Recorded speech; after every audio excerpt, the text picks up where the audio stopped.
Western Samoans last year when they were allegedly shot by a policeman in Los Angeles in an execution-style killing, and the jury at this moment is still out in the trial of the law officer accused, a reticent jury, no doubt. The young Samoans shot last year were part of quite a big Western Samoan community in Los Angeles, a community whose numbers rival Auckland's Samoan community. But the life the Samoan youngster finds in Los Angeles is radically different from that the Samoan youngsters find in New Zealand. Ian Sinclair with the Samoans in South LA.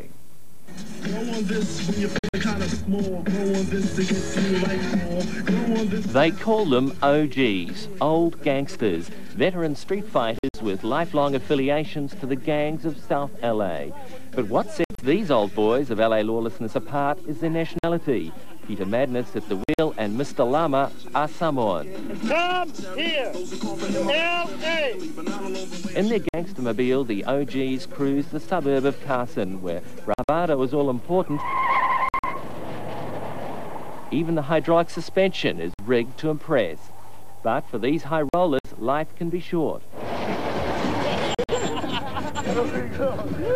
Eddie Tuamalatai is 18 years old. He can speak Samoan, but street fighting is about all he knows. His leg is permanently maimed from a gunshot wound. What kind of weapons do the gangs use? Your gang, for example? 38, 22, 357, 9, AKs. It's pretty heavy sort of artillery? Yeah. Carson is home to about 500 Samoan gang members. Did you catch this? 100%. Samoan. Lift up your shirt, bro. Lift up your shirt. Lift up your shirt. Show your tap. Look at that.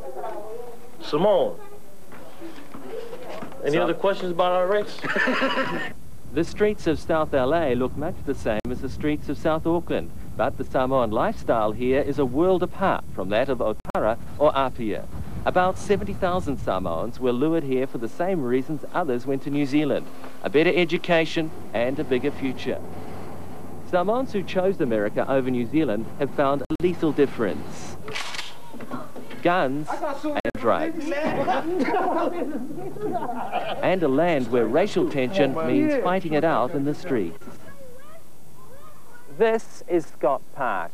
It looks tame enough, but in actual fact, it's the home turf to the Scott Park Killers, one of about a dozen Samoan gangs that have carved up South LA with other ethnic groups like Filipinos, blacks, Hispanics, and Tongans. And in this part of town, territory is a dead serious business. The blacks and the Hispanics, they get tired of getting beaten up by Samoans. Because that's all we know is fist fight.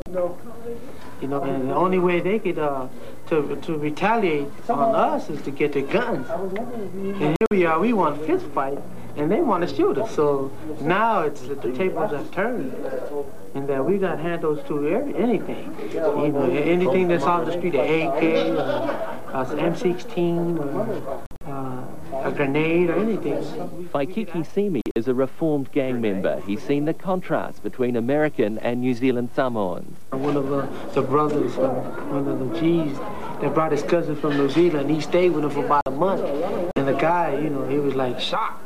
Because everywhere he went, he was always dressing nice. You know, everything was looking nice on him. He said that the people in New Zealand, they never got into dealing with Hispanics and blacks, Puerto Ricans, and As with other gang members, Samoans say many of their people were drawn into the Los Angeles riots. It's about the cops not being fair, right? It's just, they ain't fair nowhere. I mean, there's good cops, but there's bad ones too. A week ago, gangs officially swore a truce in South LA, declaring the police the common enemy. We found little talk of peace here. Well, I won't hesitate to shoot anyone. You won't? No, I wouldn't hesitate to shoot anyone if they come and mess with me. So pervasive is the law of the gun that even those who try to avoid it can die by it, like Italia Tualalale and brother Apa, whose deaths triggered the trial of a local policeman for voluntary manslaughter. Italia stayed away from the gangs. He dreamt of football stardom. Statistically, Samoans produce the world's highest percentage of football stars. Many have risen above the ghettos to excel in college and commerce. San Francisco 49er Jesse Sapolo tours schools, offering young Samoans sports stardom as an alternative to gang life. To me, as long as one kid, if I can make a difference in one kid's life, then it's worth coming. He's coming. He's coming. He's coming. He's coming. He's coming like a thief in the night. He's coming. He's coming. He's coming. He's coming like a thief in the night. At the Samoan Congregational Church, youngsters are getting the message. He's coming. He's coming. He's coming like a thief in the night. One that's already come too late for some. These teenagers were 17 when rivals shot them in the back at Scott Park.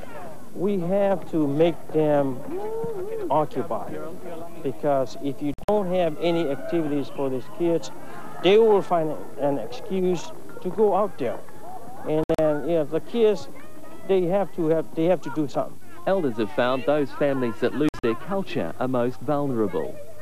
Because what would our end if we don't reach out our hands to help our young brothers all across the land? We have to teach them how to love and how. Well, right now the future for the Samoan kids, they don't have a bright future because they're following the rest. Hey, you get someone get blown away at 11 years old, 12 years old. For those Samoans who escaped the ghetto, the American dream awaits. For those who don't, life on the streets can be tragic. Hope for tomorrow that we all can live as one, live as one. Can we